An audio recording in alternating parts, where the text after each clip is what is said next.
સંત શિરોમણી પૂજ્ય જલારામ બાપાની 145મી પુણ્યતિથિ છે, જેને લઈ અને વીરપુરના તમામ વેપારીઓએ પોતાના ધંધા રોજગાર સ્વૈચ્છિક બંધ પાડી બાપાને શ્રદ્ધાંજલિ પાઠવી।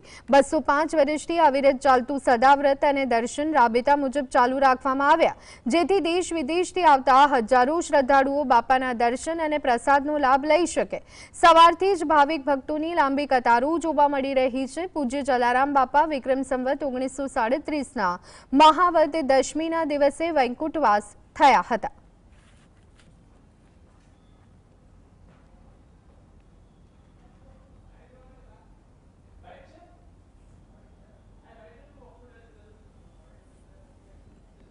परम पूज्य संत शिरोमणि श्री जलाराम बापानी 145મી पुण्यतिथि होय, જેને લઈ અને વીરપુરના તમામ વેપારીઓએ પોતાના નાના મોટા ધંધા રોજગાર બંધ પાડી અને બાપાને શ્રદ્ધાંજલિ અર્પણ કરી છે।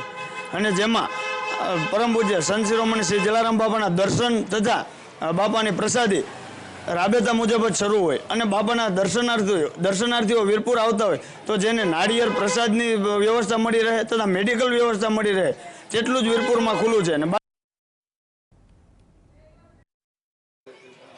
देने को टुकड़ा भला लेने को हरि का नाम मंत्र ने जीवन सूत्र बनावनार पूज्य संत श्री जलाराम बापानी આજે 145મી જે પુણ્યતિથિ છે તે નિમિત્તે વીરપુરના નાના મોટા તમામ વેપારીઓ તેમજ વીરપુર વેપારી એસોસિએશન દ્વારા પોતાના રોજગાર ધંધા છે તે બંધ પાડીને પૂજ્ય જલારામ બાપાને શ્રદ્ધાંજલિ પાઠવી છે।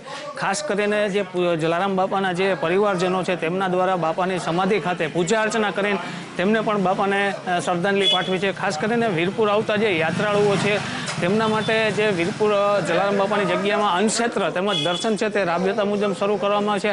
આવી રીતના જે વીરપુરના વેપારીઓ છે તેમને પોતાના રોજગાર ધંધા બંધ પાડીને બાપાને શ્રદ્ધાંજલિ પાઠવી છે। કિશનસિંહ મોરબિયા, GSTV, વીરપુર।